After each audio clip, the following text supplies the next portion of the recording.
자, 3번 문제 보겠습니다. 자, 3번 문제는 이제 변압기 2차측 모선 방식에 대한 문제거든요. 요거는 기본적인 문제, 모선 방식, 단일 모선, 그 다음에 이중 모선, 1과 2분의 1 차단 방식, 섹션에 의해서 구분되는 모선, 이런 것들이 있고요. 또 이제 모선 방식은 그 모선 방식에 대한 문제가 있고, 모선 보호 방식에 대한 문제 두 가지로 나눠져 있습니다. 이렇게 이것과 관련된 문제들이 어떤 형태로 출제가 되는가를 딱 정리해 놓으면 그걸 한 번에 요약을 하시면 거기서 전체가 나와도 풀 수가 있고 부분적으로 나와도 풀 수가 있고 또 요 내용을 다른 내용하고 연계해서 매칭을 시켜서 또 새로운 답안지도 만들어낼 수 있고 이렇게 카테고리 형태로 분류해 놓는 게 중요하다고 말씀드렸죠. 자, 이건 되게 단순한 문제예요. 단순한 문제고 이런 형태의 문제들 아까 말씀드렸듯이 모선 방식에 대한 문제들이 나오는데 이게 120회 문제가 나왔고 122회 요번에 이제 문제가 나왔지 않습니까? 일반적으로 이제 3년 안에 출제가 되는 문제들은 똑같이 출제가 되지 않도록끔 이렇게 출제 기준에 나와 있는데 똑같은 문제라고 하더라도 이렇게 표현 방식만 다르게 되면 다시 출제를 할 수가 있어요.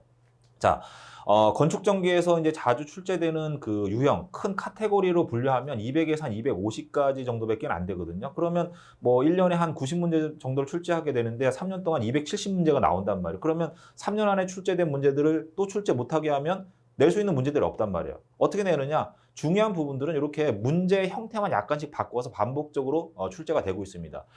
중요한 항목들은요. 문제가 출제가 됐거나 안 됐거나 항상 내가 준비를 하고 있어야 되고요. 또 그 문제가 출제가 되지 않더라도 그런 것들이 전기 설비의 기본적인 어떤 그런 근간을 이루고 있기 때문에 그 내용을 알고 있어야지만 다른 내용의 답안지도 내가 정확하게 쓸 수가 있는 거거든요. 그래서 기본이 되는 사항들은 항상 내가 열심히 연말해서 공부를 하고 계셔야 된다. 자, 여기 보시면 모선 방식에 대한 부분이 이렇게 출제가 됐고요. 그 다음에 모선 보호 방식에 대한 부분이 이렇게 나옵니다. 자, 이 두 가지 형태로 각각의 문제가 출제가 될 수도 있고 이걸 융합해서 내는 경우도 있다고 말씀드렸죠. 기출문제 분석 자료를 보시면 어떤 변화되는 어떤 흐름이라고 해야 될까요? 트렌드 이런 것들을 이제 파악하실 수가 있는 거죠. 자, 이렇게 보시고 내용 자체는 되게 단순해요. 단일 모선 아닙니까? 이게 거의 대부분 22,000, 229 수용가에서는 거의 단일 모선으로 가고요. 대규모의 시스템으로 가게 되면 이제 단일 모선으로 불안하니까 이중 모선으로 가게 되는데 이중 모선 같은 경우에는 전환 모선이 있고 그다음에 그 뒤에 나와 있는 이중 모선이 있습니다.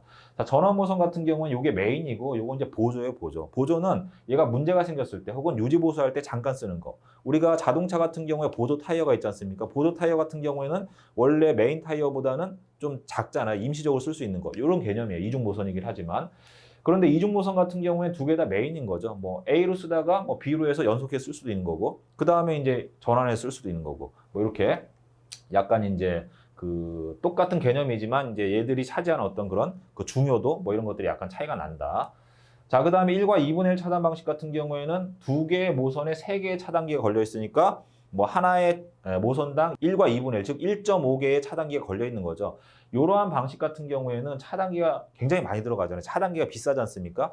이렇게 해놓은 이유는 뭐냐면 A 모선에서 운전하다가 사고가 날 수도 있고 그 다음에 A 모선에서 B 모선으로 이제 유지보수 관계라든지 이런 것들 때문에 절환을 시켜줘야 되는 어떤 그런 상태가 되거든요. 이때 거의 무정전의 상태로 절체를 시켜줄 수가 있는 그런 시스템입니다. 그래서 가격이 굉장히 비싸지만 신뢰성은 상당히 높다.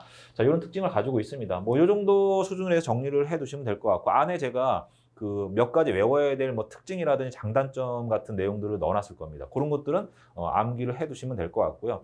이것과 관련된 이론적인 해설은 제가 본 강의에서 많이 말씀을 드렸으니까 그 강의를 보신 분들은 문제 해설을 통해서 전체적인 어떤 흐름, 그다음에 문제를 선정하는 방법, 그다음에 답안지를 기술하는 어떤 기법, 이런 것들을 파악하시는 데 초점을 맞추시면 될 것 같습니다.